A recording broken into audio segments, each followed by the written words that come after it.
അസർബൈജാനിൽ നിന്ന് വാങ്ങിയ പോം ഗ്രനേറ്റിൻ്റെ വൈനാണ്. സാധാരണ ഞാൻ മുന്തിരിയുടെ വൈനാണ് കണ്ടിട്ടുള്ളത്, പക്ഷെ അവിടെയാണ് വ്യത്യസ്തമായിട്ട് പോം ഗ്രനേറ്റിൻ്റെ വൈൻ കണ്ടത്. ഇത് വാങ്ങി ഏകദേശം ഇവിടുത്തെ 1600 രൂപയായി. ഇത് ഹാർട്ടിനൊക്കെ നല്ലതാണെന്നൊക്കെ ഇതിനകത്ത് എഴുതിയിട്ടുണ്ട്. പക്ഷേ ഇത് മുന്തിരിയുടെ വൈൻ വെച്ചിരിക്കുന്നവർ ഒരുപാട് നാൾ വെച്ചേക്കാൻ പറ്റത്തില്ല. പഴകുന്തോറും വൈന് വീര്യം കൂടുമെന്ന് പറയും, പക്ഷേ ഇത് പഴകിയാൽ ഇല്ലാതായി പോകും. അതുകൊണ്ട് എത്രയും പെട്ടെന്ന് 1 വർഷം വരെ ഇതിന് കാലാവധിയുള്ളൂ, അതിനകം വെച്ച് ഉപയോഗിച്ച് തീർക്കണം. അപ്പോൾ വൈൻ വാങ്ങിച്ചുകൊണ്ട് വന്നപ്പോഴാണ് എൻ്റെ കോർക്ക് ബോട്ട് കണ്ടത്. അങ്ങനെയാണ് കോർക്ക് ബോട്ടിൽ എങ്ങനെ ഇളക്കും, കുത്തിയൊക്കെ നോക്കിയിട്ട് ഇളകിയില്ല. അങ്ങനെയാണ് ഈ ഒരു സാധനം വാങ്ങിയത്. അതായത് വൈൻ ബോട്ടിൽ ഓപ്പണറാണ്. അപ്പോൾ ഇത് വെച്ച് എങ്ങനെയാണ് പിന്നെ വൈനിൻ്റെ ബോട്ടിലിൻ്റെ കോർക്ക് ഇളക്കുന്നതെന്നാണ് നോക്കാൻ പോകുന്നത്. ഇങ്ങനെ ഇതിനകത്തോട്ട് വെച്ചിട്ട് നമ്മൾ ഇങ്ങനെ കറക്കി അടപ്പ് അതിച്ചൊന്ന് അടയണമെന്ന് തോന്നുന്നു. ഇതിന് ശേഷമാണ് ഇളക്കി എടുക്കേണ്ടത്. അപ്പോൾ ഇത് കാണുമ്പോൾ എല്ലാവരും വിചാരിക്കും ഇവിടെ എല്ലാത്തരം കുപ്പിയൊക്കെ ഉപയോഗിക്കുന്നില്ല, വൈൻ മാത്രമേ ഉപയോഗിക്കത്തുള്ളൂ. അതിങ്ങനെ പോകുമ്പോഴത്തേക്കിടൊക്കെ കൂടിയ വൈൻ വാങ്ങിച്ചുകൊണ്ട് വന്ന് കഴിക്കും. ന്യൂസിലൻഡിൽ പോയപ്പോഴത്തേക്ക് ഇതുപോലെ ഒരു ബോട്ടിൽ വൈൻ മേടിച്ചുകൊണ്ട് വന്നു. അത് മുന്തിരി വൈനായിരുന്നു. ഞാൻ മുന്തിരി വൈൻ വാങ്ങാനാണ് പോയത്, പക്ഷേ അവിടെ ചെന്നപ്പോഴാണ് പോം ഗ്രനേറ്റിൻ്റെ വൈൻ കണ്ടത്. അപ്പോൾ ഒരു വെറൈറ്റി ആണല്ലോ. അത് വായിച്ച് നോക്കിയപ്പോഴത്തേക്ക് ഹാർട്ടിൻ്റെ ഹെൽത്തിനുമൊക്കെ നല്ലതാണെന്ന് വായിച്ച് മനസ്സിലാക്കി. പക്ഷേ എൻ്റെ ഒരു കുഴപ്പമെന്ന് പറഞ്ഞാൽ ഇത് മുന്തിരി വൈൻ വെച്ചിരിക്കുന്ന പോലെ ഒരുപാട് നാൾ വെച്ചേക്കാൻ പറ്റത്തില്ല. കാലപ്പഴക്കം കൊണ്ട് ഇല്ലാതായി പോകും. മുന്തിരി വൈൻ കാലം കഴിയും തോറും എൻ്റെ വീര്യം കൂടിക്കൊണ്ടിരിക്കും. ഏതുവരെ അത് ഇറങ്ങി പോകണമെന്ന് എനിക്ക് അറിഞ്ഞുകൂടാ. എന്തായാലും തുറക്കുകയാണ്. എന്നിട്ട് ഇതിനെ ഇങ്ങനെ കൊണ്ടുവന്നിട്ട് ഇങ്ങനെ ആക്കുമ്പോഴത്തേക്കിൽ അത് ഊരി വരണം. പിന്നെ കുപ്പി തറച്ച് പോകണമെന്നറിയാൻ വയ്യ. അത് വരുന്നില്ല. ഒന്നുകൂടെ താത്ത് പോകട്ടെ. കൂടെ ഇറങ്ങി പോകാൻ തോന്നുന്നു. ആയിട്ടില്ല. ഒരു വൈൻ കുടിക്കാൻ കുപ്പി കണ്ണും പിള്ളയും കൂടെ പിടിച്ച് സഹായിക്കുന്നുണ്ട്. എന്നിട്ട് പടം കാണിച്ചേക്കുന്നതനുസരിച്ചാണ് പിടിക്കുന്നത്. ഇതിങ്ങനെ വെച്ചിട്ട് നിൽക്കുമ്പോൾ ഇത് കയറി വരുന്നില്ല. കുത്തിക്കൂടെ താരാനുണ്ടായിരിക്കും. ഇനി കോർക്കെല്ലാം കൂടെ അതിനകത്ത് വീണാന്നറിയില്ല. ഒന്ന് പിടിച്ച് നോക്കട്ടെ.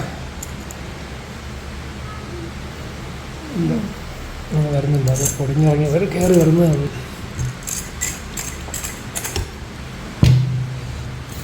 നോക്കട്ടെ. ഇതായിരുന്നു ടെക്നിക്ക്. ഇപ്പോഴാണ് ഇത് കിട്ടിയത്.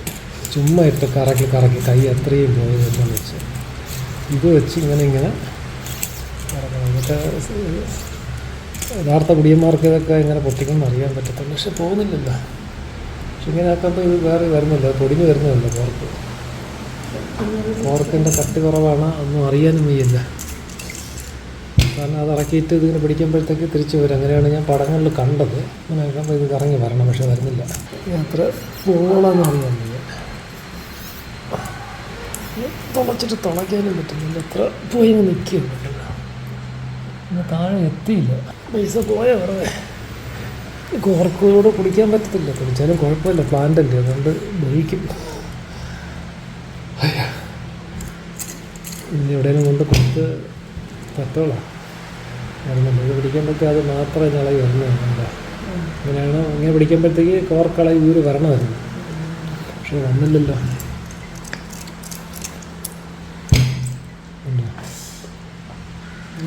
ഇത്രയും ഇറങ്ങിപ്പോയി. പക്ഷേ ഇത്രേ പോവുള്ളൂ കേട്ടോ, പിന്നെ പോകില്ല. ഇവിടെ വന്നങ്ങ് നിൽക്കുകയാണ്. എന്നിട്ട് ഇത് എടുക്കുമ്പോഴത്തേക്ക് അത് കയറി വരണം.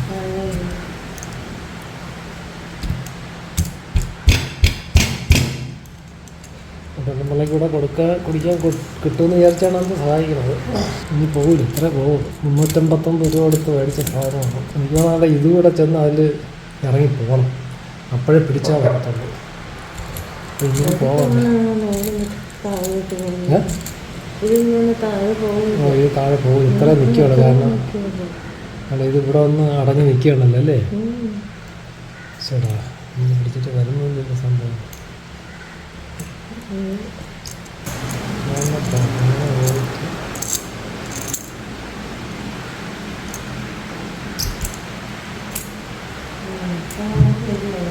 ഇത്ര പോവും.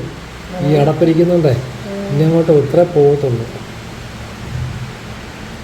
ഇനി അത് പിന്നെ വലിച്ചെടുക്കുകയാണ് ചെയ്യേണ്ടത്. വലിച്ചാലും വരില്ല. എന്നാണ് ഇത് വെച്ചിട്ട് ഇങ്ങനെ ആക്കേണ്ടത്. അങ്ങനെ ആക്കുമ്പോഴത്തേക്ക് കൊപ്പി പിടിച്ചോ.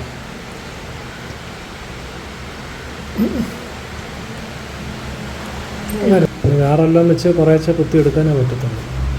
ഒരു മാർഗമില്ല. അവസാനം അതിൻ്റെ ഉപയോഗം ഇത് വെച്ച് പിച്ചാക്കത്തി വെച്ച് കുത്തി രക്ഷപ്പെട്ടു വന്ന് പോയി എന്നാണ് വിചാരിച്ചത്. ഓക്കെ, അങ്ങനെയുള്ളതൊന്ന് നോക്കട്ടെ. അപ്പോൾ പേര് hill side premium.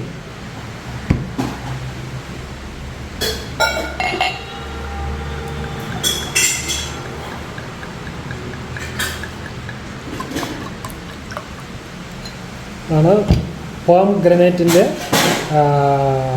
Wine. Red wine പോലെ ഇരിക്കുകയാണ്. ഇത് കുടിച്ച് നോക്കിയാലേ അറിയാൻ പറ്റും എന്താണ് ടേസ്റ്റ് എന്നുള്ളത്.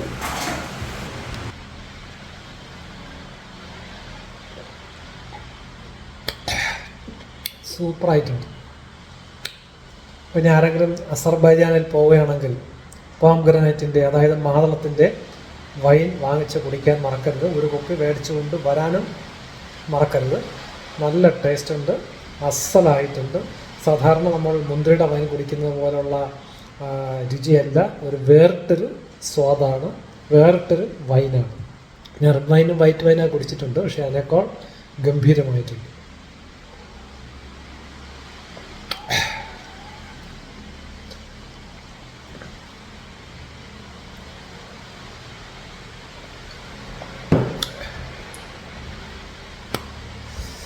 സൂപ്പർ. ഇത് മേടിക്കാതെ വന്നിരുന്നുവെങ്കിൽ തീർച്ചയായിട്ടും ഇത് നഷ്ടമായത്. ഇതൊരു ആൽക്കഹോളല്ല, ഇതൊരു വൈനാണ്, ആർക്കും കുടിക്കാമെന്നുള്ളതാണ്.